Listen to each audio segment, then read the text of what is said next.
ఈరోజు అనుదిన వాగ్దానము అపోస్తల కార్యములు 2వ అధ్యాయము 40వ వచనం ఈ విధంగా రాయబడి ఉంది.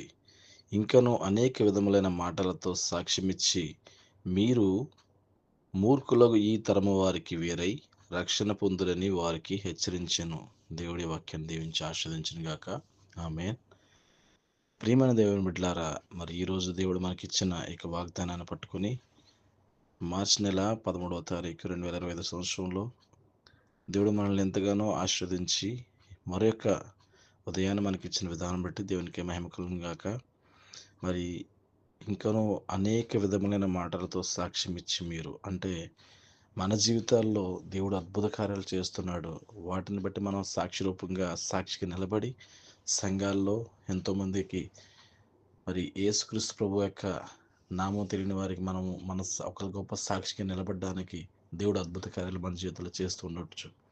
అయితే వీటన్నిటిని బట్టి కూడా మనం ఏం చేయమన్నాడంటే దేవుడు ఇలా అద్భుత కార్యాలు చేసినప్పటికీ కూడా ఇంకా రక్షణ పొందిన వారు ఎంతోమంది ఉన్నారు. అద్భుతాలు చూస్తున్నారు, అద్భుత కార్యాలు వారి యొక్క జీవితంలో జరుగుతున్నాయి.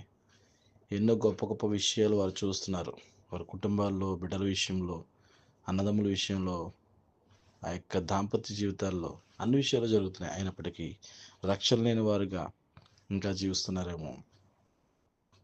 దేవుడు ఈరోజు మనతో మాట్లాడుతుంది ఏంటంటే, మీరు మూర్ఖులకు ఈ తరము వారికి వేరై రక్షణ పొందుడని వారిని హెచ్చరించాను. దేవుడు మనకు ఒక హెచ్చరికతో కూడిన వాగ్దానాన్ని ఈరోజు మనకి ఇచ్చి ఉన్నాడు. ప్రేమందుని బిడ్డలారా, మరి ఈ లోకంలో ఉన్నవారు, దేవుని నామం తెలియని వారు, యేసుక్రీస్తు ప్రభు ఎవరో తెలియని వారు ఏం చేస్తున్నారంటే అన్యాయం చేస్తూ, అతిక్రమములతో, చాలా ఘోరమైన విపత్తులతో చాలామందిని అమాయకుల్ని హింసిస్తూ, ఘోరమైన పాపాలు చేస్తూ వారి జీవితాలను జీవిస్తున్న మూర్ఖులుగా ఉన్నారు.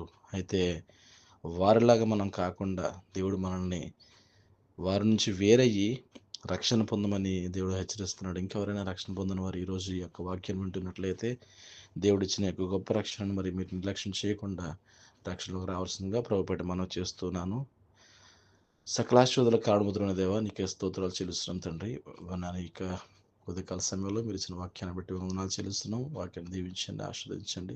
విన్న ప్రతి ఒక్క బిడ్డను దీవించండి, ఆశీర్వదించండి. ఎవరైతే తీర్మానం చేసుకొని రక్షణలోకి రావాలని ఆశపడుతున్నారో వారి యొక్క మీరు హృదయాన్ని మీరు తాకమని, అని వారి హృదయంతో మీరు మాట్లాడి సమస్త మహిమ ఘనత ప్రభావాలు మీకు కొందరు చెల్లించుకోండి. యేసు పరిశుద్ధ నామములో అడిగి ప్రార్థించి పొందుకున్నాం తండ్రి. Amen. Praise the lord. God bless you. దేవుడు మమ్మల్ని దీవించి ఆశీర్వదించును గాక. ఆమెన్.